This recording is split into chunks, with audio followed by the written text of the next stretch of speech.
하나님, 제가 뭘 잘못하고 있을까요? 혹시 이런 고민해 보신 적 있으신가요? 교회 다니면서 꾸준히 헌금하는데 왜 내 재정은 나아지지 않을까? 기도는 하는데 통장 잔고는 늘 비슷하고 다른 성도들은 사업도 잘 되고 축복받는 것 같은데 나만 제자리인 것 같고 오늘 그 답을 드리겠습니다. 2024년 가을 저는 이사 정리를 하다가 아버지께서 물려주신 낡은 성경을 발견했습니다. 아버지는 12년 전에 돌아가셨는데 그 성경은 제대로 본 적이 없었습니다. 그날 무심코 펼쳤는데 시편 부분이 특히 낡았더군요. 형광펜 표시, 메모, 날짜들이 빼곡했습니다. 특히 세 편의 시편에 집중적으로 표시가 되어 있었습니다. 시편 1편, 23편, 112편. 여백의 아버지 필체로 이렇게 적혀 있었습니다. 1991년 2월 1일부터 시작. 하루도 빠지지 말 것. 이것이 하나님의 재정 원리다. 1991년이면 제가 태어나기 전입니다. 아버지는 평생 작은 인쇄소를 운영하셨습니다. 부자는 아니셨지만 우리 가족이 궁핍한 적은 한 번도 없었습니다. 제 대학 등록금, 동생들 학원비, 할머니 병원비. 언제나 때가 되면 돈이 있었습니다. 그때는 몰랐습니다. 아버지가 매일 새벽 서재에서 뭘 하셨는지. 그날 밤, 저는 아버지의 성경을 들고 어머니를 찾아갔습니다. 어머니, 아버지가 이 시편들을 매일 읽으셨나요? 어머니가 성경을 보시더니 눈시울이 붉어지셨습니다. 그럼 아버지는 33년 동안 단 하루도 안 빠지고 새벽 4시 45분에 일어나서 이 세 편을 읽으셨어. 사업이 어려울 때도, 몸이 아프실 때도, 눈이 오나 비가 오나. 33년이요? 왜 그러셨어요? 아버지가 사업 시작하실 때 완전히 망한 적이 있었어. 빚이 9,500만 원. 그때가 1990년이니까 지금으로 치면 몇 억이지. 그때 교회 원로 장로님이 아버지한테 이 세 편의 시편을 알려주셨대. 매일 읽고 선포하라고. 그래서요? 1년 뒤에 빚을 다 갚으셨어. 2년 뒤에는 공장을 늘리셨고, 아버지는 평생 그 약속을 지키셨지. 이건 내 노력이 아니라 하나님의 법칙이다라고 늘 말씀하셨어. 법칙. 이 단어가 제 귀에 꽂혔습니다. 그날 밤, 저는 잠을 이룰 수 없었습니다. 아버지의 성경을 펼치고 그 세 편의 시편을 읽기 시작했습니다. 수없이 읽었던 시편입니다. 설교도 했던 시편입니다. 그런데 재정의 법칙이라는 관점으로 읽으니까 전혀 다른 말씀이 보이기 시작했습니다. 왜 어떤 사람은 하나님을 믿으면서도 재정에 묶여 사는지, 왜 어떤 사람은 적게 벌어도 항상 여유가 있는지, 왜 어떤 사람은 많이 벌어도 늘 부족한지, 그 차이가 이 세 편의 시편에 들어 있었습니다. 솔직히 고백하겠습니다. 저도 목회자지만 재정 때문에 스트레스 받은 적이 많았습니다. 하나님, 저는 목회자니까 가난해야 하는 건가요? 왜 세상 사람들은 잘 사는데 저는 이렇게 힘든가요? 이런 생각까지 했습니다. 그런데 그날 밤 깨달았습니다. 하나님은 재정에 대해 침묵하신 적이 없으셨습니다. 아브라함을 부자로 만드셨고, 이삭에게 100배 축복을 주셨고, 솔로몬에게 부와 지혜를 함께 주셨습니다. 하나님은 자녀가 풍요롭게 사는 것을 기뻐하시는 분입니다. 문제는 하나님이 안 주시는 게 아니라 우리가 받는 법을 모르는 겁니다. 그날 이후 저는 아버지가 하셨던 것처럼 매일 새벽 이 세 편을 읽기 시작했습니다. 한 달, 두 달, 변화가 없었습니다. 역시 아버지는 특별하셨나 보다. 그런데 석 달째 되던 주에 7년 전에 연락이 끊겼던 선교사님에게서 전화가 왔습니다. 목사님, 그동안 후원이 어려웠는데 이제 다시 시작하고 싶습니다. 그 주에 또 다른 두 곳에서 후원 제안이 들어왔습니다. 그달 교회 재정이 이전 석 달 평균의 2배 반이 되었습니다. 우연이라고 생각했습니다. 그런데 4달째, 5달째 계속 이어졌습니다. 제가 어머니께 전화를 드렸습니다. 어머니, 아버지 말씀이 맞았어요. 정말 법칙이 맞습니다. 어머니가 조용히 웃으시면서 말씀하셨습니다. 그럼 아버지가 거짓말하셨겠니? 하나님의 법칙은 시대가 바뀌어도 똑같단다. 여러분, 오늘 이 내용은 교회에서 잘 가르치지 않습니다. 왜냐하면 신앙과 돈을 함께 이야기하면 불편해하는 분들이 계시기 때문입니다. 하지만 성경을 직접 펼쳐보세요. 하나님은 재정에 대해 명확하게 말씀하셨습니다. 오늘 제가 아버지에게 물려받은 그 비밀을 여러분께 있는 그대로 나누겠습니다. 부자들이 몰래 읽는 시편이 따로 있는 게 아닙니다. 같은 시편을 읽는데 읽는 방법이 다른 겁니다. 같은 구절을 보는데 보는 눈이 다른 겁니다. 오늘 그 비밀을 여러분께 열어드리겠습니다. 시편 속에 감춰진 재정의 법칙. 하나님이 세워놓으신 풍요의 원리. 왜 어떤 사람은 시편을 읽고 재정이 열리고 어떤 사람은 같은 시편을 읽으면서도 빚에 묶여 사는지, 그 차이가 무엇인지 오늘 낱낱이 알려드리겠습니다. 오늘 이 말씀을 듣고 나도 시편의 재정 법칙대로 살겠다 결심하신 분은 지금 댓글에 이렇게 적어주세요. 2026년 나는 재정 자유를 누리고 있다. 과거형으로 선포하세요. 잠언 18장 21절이 이렇게 말씀합니다. 죽고 사는 것이 혀의 힘에 달렸나니 혀를 쓰기 좋아하는 자는 혀의 열매를 먹으리라. 입에서 나온 말이 씨앗이 됩니다.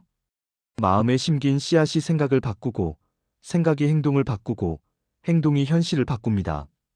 지금 바로 적어주세요. 2026년 나는 재정 자유를 누리고 있다. 이 한 줄이 오늘 여러분의 재정 위에 뿌리는 첫 번째 씨앗입니다. 자, 그러면 지금부터 시작합니다. 하나님의 경제학입니다. 시편 1편에 심는 자의 법칙입니다. 여러분, 아버지의 성경에서 가장 먼저 표시된 시편. 그것이 바로 시편 1편입니다. 시편의 첫 페이지. 성경을 펼치면 가장 먼저 나오는 말씀. 너무 유명해서 오히려 그냥 지나치는 말씀. 그런데 아버지는 이 시편 여백에 이렇게 적어 놓으셨습니다. 재정의 첫 번째 법칙. 매일 심는 자가 형통한다. 시편 1편 1절에서 3절까지 함께 보시겠습니다. 복 있는 사람은 악인들의 꾀를 따르지 아니하며 죄인들의 길에 서지 아니하며 오만한 자들의 자리에 앉지 아니하고 오직 여호와의 율법을 즐거워하여 그의 율법을 주야로 묵상하는도다. 그는 시냇가에 심은 나무가 철을 따라 과실을 맺으며 그 잎사귀가 마르지 아니함 같으니 그가 하는 모든 일이 다 형통하리로다. 시편 1편 1절에서 3절. 여러분, 마지막 구절을 다시 보세요. 그가 하는 모든 일이 다 형통하리로다. 모든 일입니다. 사업도 형통하고, 재정도 형통하고, 관계도 형통하고, 건강도 형통합니다. 그런데 이 형통의 조건이 무엇입니까? 새벽 기도 시간이 아닙니다. 금식 일수가 아닙니다. 헌금 액수가 아닙니다. 여호와의 율법을 주야로 묵상하는도다. 매일 아침, 매일 저녁 말씀을 마음에 심는 것. 이것이 형통의 조건입니다. 여기서 핵심 이미지가 있습니다. 시냇가에 심은 나무. 나무는 심은 그날 열매를 맺지 않습니다. 감나무에 씨앗을 심는다고 다음 달에 감이 열리지 않습니다. 먼저 뿌리를 내리는 시간이 필요합니다.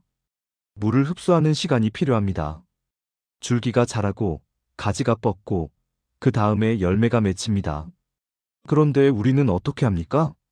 시편을 사흘 읽고 변화가 없네 합니다. 2주 읽고 역시 안 되는구나 합니다. 한 달 읽고 나한테는 효과가 없나 봐 하고 덮어버립니다. 나무를 심어놓고 2주 만에 뽑아버리는 것과 같습니다. 뿌리가 내리기도 전에 포기하는 겁니다. 아버지가 33년을 읽은 이유가 여기에 있습니다. 아버지는 나무를 심고 절대 뽑지 않으셨습니다. 33년 동안 매일 같은 시편에 물을 주신 겁니다. 그러니까 철을 따라 과실을 맺는 나무가 되신 겁니다. 어머니께서 더 자세히 말씀해 주셨습니다.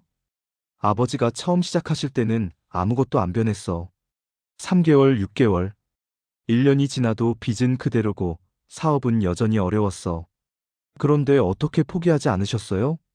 아버지는 매일 아침 이렇게 선포하셨어. 나는 시냇가에 심은 나무다. 반드시 철을 따라 과실을 맺을 것이다. 내가 하는 모든 일이 형통할 것이다.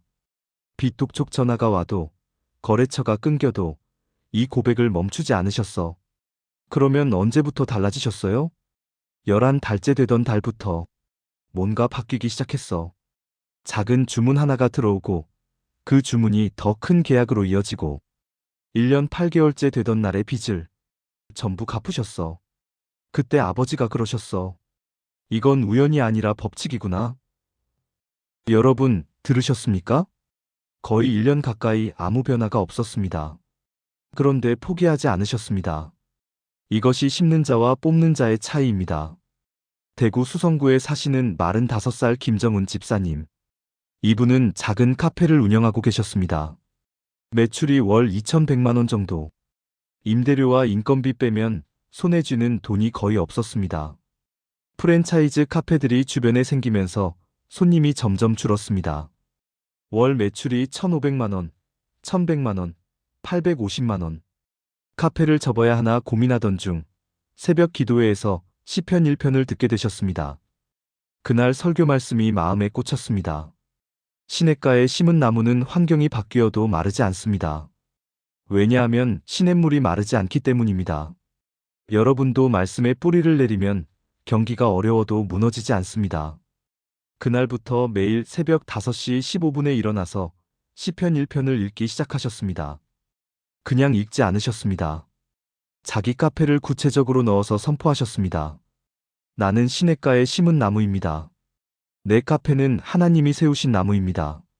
철을 따라 과실을 맺을 것이며 잎사귀가 마르지 않을 것이며 내가 하는 모든 일이 형통할 것입니다. 한 달, 두 달, 석 달. 변한 게 없었습니다. 매출은 여전히 850만 원대. 나한테는 안 되나 보다. 그런데 넉 달째 되던 어느 날 단골 손님 한 분이 제안을 하셨습니다. 사장님, 디저트를 직접 만들어 보시는 건 어때요? 요즘 수제 디저트가 인기거든요. 김정훈 집사님은 제빵을 배운 적이 없었습니다. 하지만 이상하게 해보자는 생각이 들었습니다. 유튜브로 독학하면서 케이크와 타르트를 만들기 시작했습니다. 처음에는 서툴렀지만 한 달, 두 달, 실력이 늘었습니다. SNS에 사진을 올리기 시작했고 입소문이 났습니다. 10달 뒤 수제 디저트 카페로 완전히 전환하셨습니다. 지금 월 매출이 3,500만 원입니다.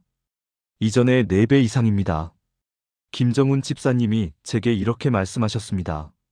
목사님, 시편 1편을 읽기 전에는 카페 문 닫아야 하나? 이 생각뿐이었어요. 그런데 매일 형통하리로다를 선포하니까 생각이 바뀌지더라고요. 포기한다가 아니라 전환한다로요. 말씀이 생각을 바꾸고, 생각이 행동을 바꾸고, 행동이 결과를 바꿨습니다. 여러분, 이것이 심는 자의 법칙입니다. 시편 1편은 단순한 격려의 말씀이 아닙니다. 재정의 첫 번째 법칙입니다. 매일 말씀을 심는 자에게 하나님은 철을 따라 과실을 맺게 하십니다. 핵심은 3가지입니다. 첫째, 매일 심을 것. 주야로 묵상하라고 하셨습니다. 일주일에 한 번 주일 예배로는 부족합니다. 매일 아침마다 시편을 소리내어 읽고 선포하세요. 둘째, 구체적으로 선포할 것. 여러분의 사업, 가정, 재정을 구체적으로 넣어서 선포하세요. 나는 시냇가에 심은 나무다. 내 사업, 가정, 재정은 형통할 것이다. 셋째, 절대 뽑지 말 것. 나무는 시간이 필요합니다. 석 달 안 됐다고 뽑지 마세요. 1년 안 됐다고 뽑지 마세요. 아버지도 11개월이 걸렸습니다. 뿌리가 깊어지는 시간을 허락하세요. 그러면 반드시 철을 따라 열매가 맺힙니다. 함께 기도해 보시겠습니까? 하나님 아버지, 시편 1편의 약속을 깨닫게 해주셔서 감사합니다. 저는 오늘부터 시냇가에 심은 나무가 되겠습니다. 매일 주님의 말씀을 심고 주야로 묵상하겠습니다. 뽑지 않겠습니다. 1년이 걸려도 2년이 걸려도 주님의 시간을 신뢰합니다. 제가 하는 모든 일이 형통하리라는 약속을 붙잡겠습니다. 철을 따라 과실을 맺게 하시고 잎사귀가 마르지 않게 하소서. 예수님의 이름으로 기도합니다. 아멘. 이것이 첫 번째 법칙, 심는 자의 법칙입니다. 그런데 여러분, 매일 심기만 하면 충분할까요? 두 번째 시편에 더 강력한 비밀이 있습니다. 같은 시편을 읽는데 어떤 사람은 재정이 열리고 어떤 사람은 그대로인 이유. 그 차이가 두 번째 시편에 숨어 있습니다. 채우시는 자의 법칙. 여러분, 시편 23편. 한국 교회에서 가장 많이 암송하는 시편입니다. 여호와는 나의 목자시니 내게 부족함이 없으리로다. 이 구절을 모르는 크리스천은 거의 없을 겁니다. 그런데 아버지의 성경을 보니 이 시편 여백에 빨간 글씨로 이렇게 적혀 있었습니다. 읽지 말고 선포하라. 이것이 차이다. 제가 불편한 질문 하나 드려도 되겠습니까? 이 구절을 외우고 계시면서 정말로 부족함이 없으십니까? 솔직하게 말해봅시다. 부족함이 없으리로다 고백하면서 통장 잔고 보며 걱정하고 계시지 않습니까? 여호와는 나의 목자시니 선포하면서 월급날만 기다리고 계시지 않습니까? 왜 그럴까요? 분명히 하나님의 말씀인데 왜 우리 현실에서는 작동하지 않는 걸까요? 어머니께 여쭤봤습니다. 어머니, 아버지는 시편 23편을 어떻게 읽으셨어요? 어머니의 대답이 저를 놀라게 했습니다. 아버지는 읽지 않으셨어. 선포하셨지. 무슨 차이가 있어요? 읽는 사람은 눈으로 훑고 지나가. 여호와는 나의 목자시니 내게 부족함이 없으리로다 읽고 아, 좋은 말씀이네 하고 넘어가는 거야. 아버지는 달랐어. 매일 아침 거울 앞에 서서 자기 눈을 똑바로 보면서 소리내어 말씀하셨어. 여호와는 나의 목자시니 내게 부족함이 없다. 오늘 우리 공장에 부족함이 없다. 이번 달 재정에 부족함이 없다. 우리 가정에 부족함이 없다. 하나님이 나의 목자시니 나는 부족하지 않다. 이렇게 구체적인 상황을 넣어서 선포하신 거야. 여러분, 이 차이가 보이십니까? 읽는 것은 지식입니다. 선포하는 것은 믿음입니다. 지식은 머리에 쌓이지만 믿음은 마음에 심깁니다. 머리에 쌓인 말씀은 현실을 바꾸지 못합니다. 마음에 심긴 믿음이 현실을 바꿉니다. 이것이 같은 시편을 읽는데 어떤 사람은 빚을 갚고 어떤 사람은 빚이 늘어나는 이유입니다. 시편 23편 2절을 다시 보겠습니다. 그가 나를 푸른 초장에 누이시며 쉬는 물가로 인도하시는도다. 시편 23편 2절. 여기서 놀라운 것이 있습니다. 푸른 초장에 누이시며 누인다는 것은 쉬게 한다는 뜻입니다. 하나님은 양을 먼저 일하게 하시는 게 아니라 쉬게 하십니다. 쉬는 물가로 인도하시는도다. 급류가 아닙니다. 폭포도 아닙니다. 쉬는 물입니다. 잔잔하고 고요한 물가입니다. 이게 무슨 뜻입니까? 하나님의 재정 법칙은 더 열심히 일하라가 아닙니다. 먼저 쉬어라입니다. 이게 말이 됩니까? 돈이 없는데 쉬라고요? 카드값이 밀렸는데 쉬는 물가에 누우라고요? 네, 맞습니다. 왜냐하면 하나님의 재정은 인간의 노력만으로 열리지 않기 때문입니다. 우리가 쉴 때 하나님이 일하십니다. 우리가 내려놓을 때 하나님이 채우십니다. 우리가 멈출 때 하나님이 움직이십니다. 어머니께서 이런 이야기를 들려주셨습니다. 아버지가 사업 초기에는 정말 미친 듯이 일하셨어. 새벽부터 밤까지 주말도 없이. 그런데 일할수록 상황이 더 나빠졌어. 그때 교회 장로님이 그러셨대. 하나님이 목자신데 네가 목자 노릇을 하고 있구나. 먼저 쉬어라. 그래서요? 아버지가 결단하셨어. 주일은 무조건 쉬기로. 매주 수요일 오후도 비우기로. 직원들이 사장님 괜찮으세요? 했어. 그런데 신기하게도 쉬기 시작한 달부터 주문이 늘어났어. 여러분, 보이십니까? 하나님의 법칙은 우리 논리와 반대입니다. 시편 23편 5절을 보세요. 주께서 내 원수의 목전에서 내게 상을 차려주시고 기름을 내 머리에 부으셨으니 내 잔이 넘치나이다. 시편 23편 5절. 내 잔이 넘치나이다. 부족함이 없는 수준이 아닙니다. 넘치는 겁니다. 하나님의 재정은 딱 맞게 주시는 게 아닙니다. 넘치도록 주시는 겁니다. 그런데 여기서 중요한 부분이 있습니다. 내 원수의 목전에서. 하나님은 상황이 좋을 때 상을 차리시는 게 아닙니다. 원수가 코앞에 있을 때 위기 한복판에서 가장 힘든 바로 그 자리에서 상을 차려주십니다. 지금 재정적으로 원수가 눈앞에 있는 분, 빚이라는 원수, 실업이라는 원수, 파산이라는 원수가 있는 분, 하나님은 바로 그 원수의 목전에서 여러분에게 상을 차려주실 것입니다. 울산 남구에 사시는 48세 박수진 권사님. 이분은 남편분이 갑자기 사업 부도를 맞으시면서 가정이 무너졌습니다. 빚이 5억 8천만 원. 집을 팔아도 2억 3천만 원이 남았습니다. 매달 이자만 320만 원. 수입은 거의 제로. 신용카드로 이자를 막기 시작했습니다. 석 달 만에 카드 빚이 5,200만 원이 넘었습니다. 박수진 권사님은 매일 밤 혼자 울었습니다. 남편에게는 괜찮아요 했습니다. 자녀들에게는 걱정하지 마 했습니다. 그런데 속으로는 무너지고 있었습니다. 하나님, 부족함이 없으리로다 했잖아요. 그런데 왜 이렇게 부족합니까? 어느 날 새벽 기도 중에 옆자리 집사님이 시편 23편을 선포하고 계셨습니다. 그런데 방식이 달랐습니다. 여호와는 나의 목자시니 내 가정에 부족함이 없다. 내 남편의 일에 부족함이 없다. 내 자녀의 학비에 부족함이 없다. 내 잔이 넘친다. 빚이라는 원수의 목전에서 하나님이 상을 차려주신다. 박수진 권사님은 그 순간 정신이 번쩍 들었다고 합니다. 아, 나는 이 말씀을 읽기만 했지 한 번도 내 상황에 넣어서 선포한 적이 없었구나. 그날부터 이 권사님도 매일 새벽 시편 23편을 자기 상황에 대입해서 선포하기 시작하셨습니다. 한 달 뒤 남편분에게 예상치 못한 곳에서 일자리 제안이 들어왔습니다. 이전 직장보다 월급이 33% 높은 자리였습니다. 두 달 뒤 시댁에서 갑자기 도움을 주셨습니다. 석 달 뒤 빚의 절반 이상을 갚으셨습니다. 1년 5개월 뒤 5억 8천 빚을 전부 정리하셨습니다. 박수진 권사님이 제게 눈물로 말씀하셨습니다.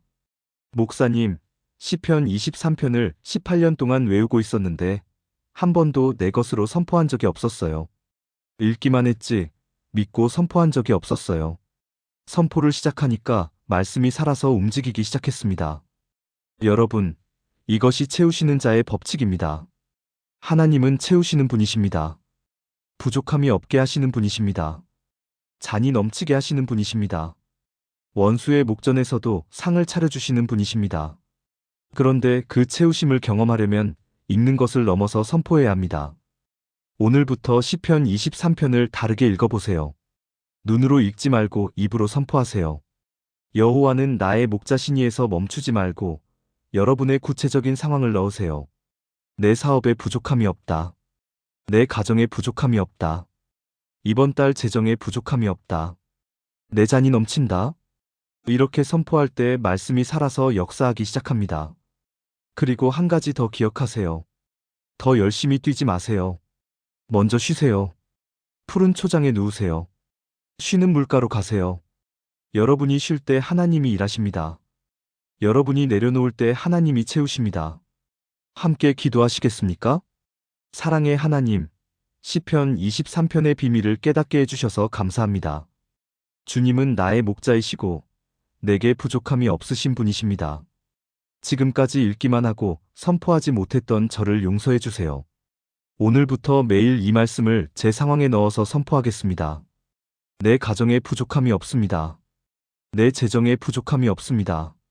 내 잔이 넘칩니다. 원수의 목전에서도 주님이 상을 차려주실 줄 믿습니다.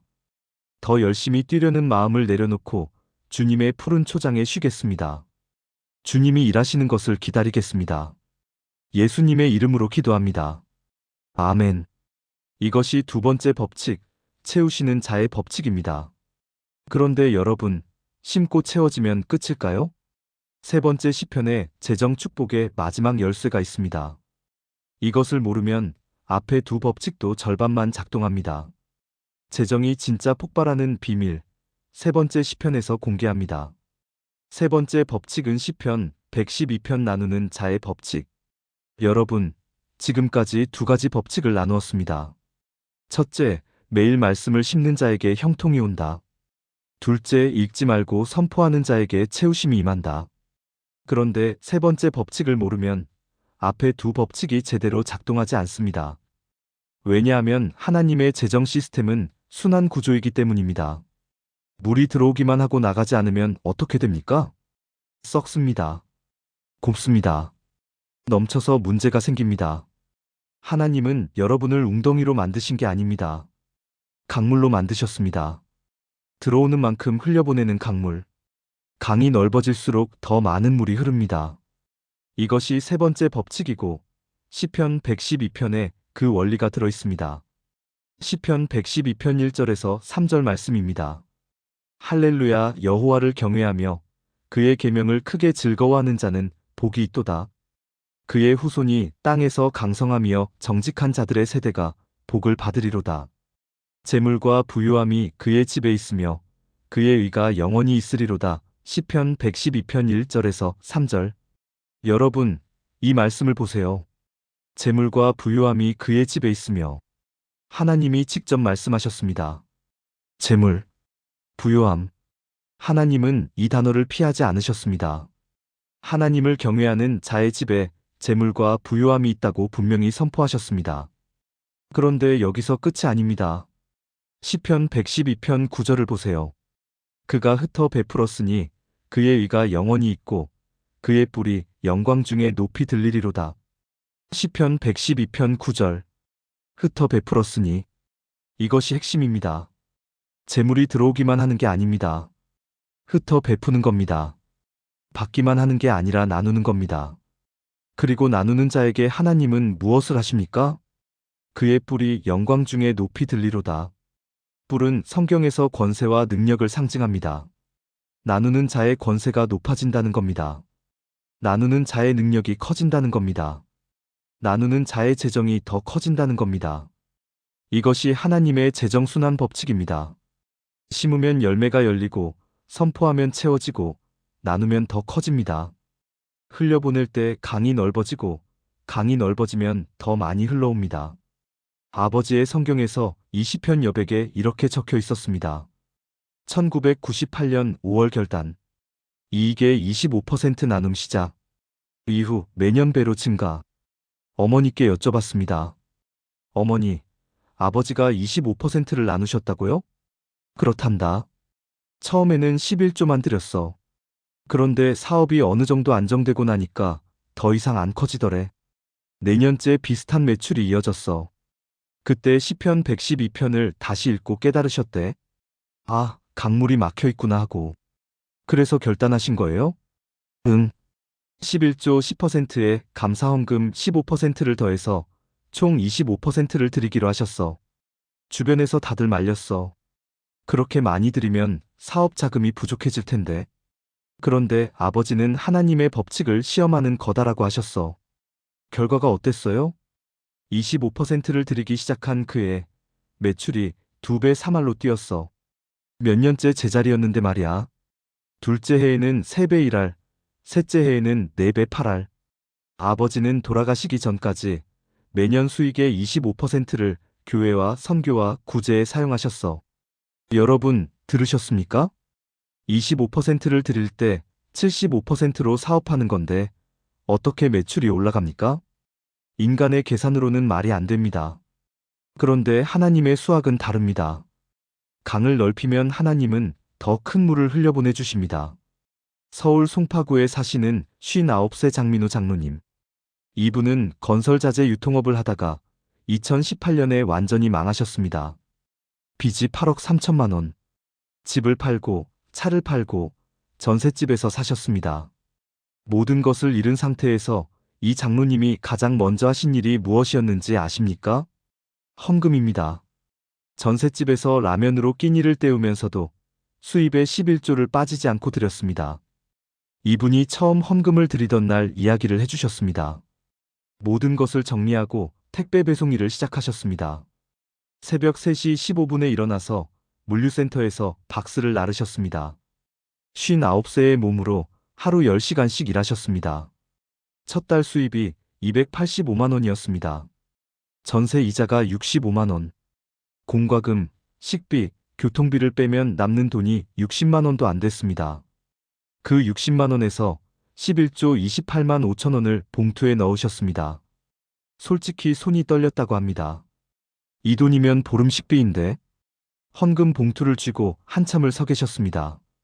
그런데 그때 시편 112편 말씀이 떠올랐습니다. 흩어 베풀었으니 그의 의가 영원히 있고.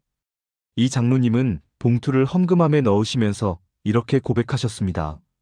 하나님, 이건 제 돈이 아닙니다. 원래 주님의 것입니다. 8억 빚을 제 힘으로는 못 갚습니다. 주님의 법칙대로 하겠습니다. 그리고 다음 달부터 더 놀라운 일을 하셨습니다. 교회에서 가장 어려운 가정을 찾으셨습니다. 남편이 암투병 중인 집사님 가정이었습니다. 장민호 장로님은 본인이 전셋집에 살면서 매달 20만 원씩 그 가정에 보내셨습니다. 생활비 60만 원에서 11조 빼고 남은 돈의 절반 이상을 나누신 겁니다. 라면으로 끼니를 때우면서 남을 도우신 겁니다. 이 장로님에게 여쭤봤습니다. 장로님, 본인도 힘든데 왜 그러셨습니까? 이분이 조용히 웃으시면서 말씀하셨습니다. 목사님, 나보다 더 힘든 사람이 있더라고요. 나는 건강이라도 있잖아요. 그 집사님은 아이 둘의 남편이 암이신데 시편 112편을 읽으면서 하나님이 마음을 움직이신 거예요. 강을 넓히라고. 주변에서는 이해하지 못했습니다. 빚이 8억인데 헌금을 왜 해? 그 돈으로 빚부터 갚아. 장민호 장로님은 이렇게 대답하셨습니다. 빚이 8억이니까 헌금을 드리는 겁니다. 내 힘으로는 절대 못 갚습니다. 하나님의 법칙대로 해야 길이 열립니다. 1년 2개월 뒤 옛 거래처 사장님에게서 연락이 왔습니다. 장로님, 새로운 프로젝트인데 같이 하실 수 있으세요? 친환경 건축 자재 유통 사업이었습니다. 그 사업으로 2년 3개월 만에 빚을 절반 갚으셨습니다. 3년 4개월 뒤 자신의 사업을 다시 시작하셨습니다. 내년 8개월 뒤 8억 3천 빚을 전부 정리하셨습니다. 지금은 이전보다 더 큰 규모로 사업을 하고 계시며 매달 교회와 선교단체, 구제사역에 수백만 원씩 후원하고 계십니다. 장민호 장로님이 제게 이렇게 말씀하셨습니다. 목사님, 8억 빚에서 올라올 수 있었던 건 제 능력이 아닙니다. 아무것도 없을 때 드린 그 헌금이 씨앗이었습니다. 시편 112편에 흩어 베풀었으니 그의 의가 영원히 있다 했잖아요. 베풀 것이 없을 때 베푸는 것, 그것이 진짜 믿음이고 그 믿음을 하나님이 보셨던 겁니다. 여러분, 이것이 나누는 자의 법칙입니다. 재정의 완성은 받는 것이 아닙니다. 나누는 것입니다. 시편 1편으로 심고 시편 23편으로 채워지고 시편 112편으로 나눌 때 이 세 가지가 순환할 때 하나님의 재정 축복이 완전하게 작동합니다. 지금 재정이 막혀 있는 분, 혹시 강물이 막혀 있는 것은 아닌지 점검해 보세요. 받기만 하고 흘려보내지 않고 있지는 않은지, 들어오는 것만 생각하고 나가는 것은 막고 있지 않은지. 없을 때 나누는 것이 가장 어렵습니다. 그러나 없을 때 나누는 것이 가장 큰 믿음입니다. 장민호 장로님처럼 전셋집에서 라면을 드시면서도 헌금을 드린 그 믿음을 하나님이 보십니다. 그리고 그 강을 넓혀주십니다. 함께 기도해 보시겠습니까? 전능하신 하나님, 시편 112편에 나누는 자의 법칙을 깨닫게 해주셔서 감사합니다. 재물과 부유함이 제 집에 있을 것을 믿습니다. 그러나 그 부유함을 저만 누리지 않겠습니다. 흩어 베풀겠습니다. 받은 만큼 나누고 채워진 만큼 흘려보내겠습니다. 없을 때에도 나누는 믿음을 주소서. 적을 때에도 드리는 담대함을 주소서. 제 재정의 강을 넓혀주시고 더 많은 사람을 축복하는 통로로 사용해 주소서. 예수님의 이름으로 기도합니다. 아멘. 지금까지 나눈 세 가지 재정의 법칙을 하나의 기도로 드리겠습니다. 함께 기도하시겠습니까? 전능하신 하나님 아버지, 오늘 시편 속에 감춰진 재정의 법칙을 깨닫게 해주셔서 감사합니다. 시편 1편의 약속대로 저는 오늘부터 시냇가에 심은 나무가 되겠습니다. 매일 주님의 말씀을 심겠습니다. 주야로 묵상하겠습니다. 뽑지 않겠습니다. 1년이 걸려도 2년이 걸려도 주님의 시간을 신뢰합니다. 제가 하는 모든 일이 형통하리라는 약속을 붙잡겠습니다. 시편 23편의 약속대로 주님은 나의 목자시니 내게 부족함이 없습니다. 오늘부터 읽지 말고 선포하겠습니다. 내 가정에 부족함이 없습니다. 내 재정에 부족함이 없습니다. 내 사업에 부족함이 없습니다. 내 잔이 넘칩니다. 원수의 목전에서도 주님이 상을 차려주십니다. 시편 112편의 약속대로 재물과 부유함이 제 집에 있을 줄 믿습니다. 그리고 그 부유함을 흩어 베풀겠습니다. 받은 것을 나누고 채워진 것을 흘려보내겠습니다. 제 재정의 강을 넓혀주소서. 심는 자에게 열매를 주시고 선포하는 자에게 채우심을 주시고 나누는 자에게 넘치는 부요함을 주시는 하나님, 이 세 가지 법칙대로 살겠습니다. 저와 제 가족, 제 사업, 제 재정 위에 시편의 약속이 그대로 이루어질 줄 믿습니다. 살아계신 예수 그리스도의 이름으로 기도합니다. 아멘. 저는 이 말씀을 준비하면서 아버지의 성경에 적힌 한 문장이 계속 마음에 남았습니다. 이것은 효과가 아니라 법칙이다. 효과는 있을 수도 있고 없을 수도 있습니다. 그런데 법칙은 다릅니다. 중력의 법칙을 믿든 안 믿든 물건을 놓으면 떨어집니다. 하나님의 재정 법칙도 마찬가지입니다. 시편에 기록된 이 법칙은 믿고 행하는 자에게 반드시 작동합니다. 아버지가 33년간 증명하셨습니다. 김정훈 집사님이 10개월 만에 경험하셨습니다. 박수진 권사님이 1년 5개월 만에 확인하셨습니다. 장민호 장로님이 내년 8개월 만에 증명하셨습니다. 이분들의 공통점은 하나입니다. 읽는 것에서 멈추지 않고 선포하고 행동했다는 것입니다. 오늘 나눈 세 가지 법칙을 기억해 주세요. 시편 1편 심는 자의 법칙, 매일 말씀을 심으세요. 뽑지 마세요. 철을 따라 과실이 반드시 맺힙니다. 시편 23편 채우시는 자의 법칙, 읽지 말고 선포하세요. 여러분의 구체적인 상황을 넣어서 선포하세요. 하나님은 여러분의 잔이 넘치도록 채우시는 분이십니다. 시편 112편 나누는 자의 법칙, 받은 것을 나누세요. 강을 넓히세요. 흘려보내는 만큼 더 큰 것이 들어옵니다. 이 세 가지가 순환할 때 여러분의 재정은 완전히 달라집니다. 오늘부터 시작하세요. 내일이 아니라 오늘 아침부터. 시편 1편, 23편, 112편. 이 세 편을 매일 새벽 소리내어 선포하세요. 아버지가 33년 동안 하신 것이 바로 이것입니다. 여러분도 할 수 있습니다.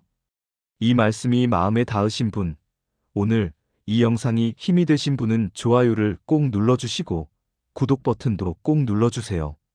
그리고 댓글에 다시 한번 선포해주세요. 2026년 나는 재정 자유를 누리고 있다. 과거형으로 선포하세요. 이미 이루어진 것처럼 고백하세요.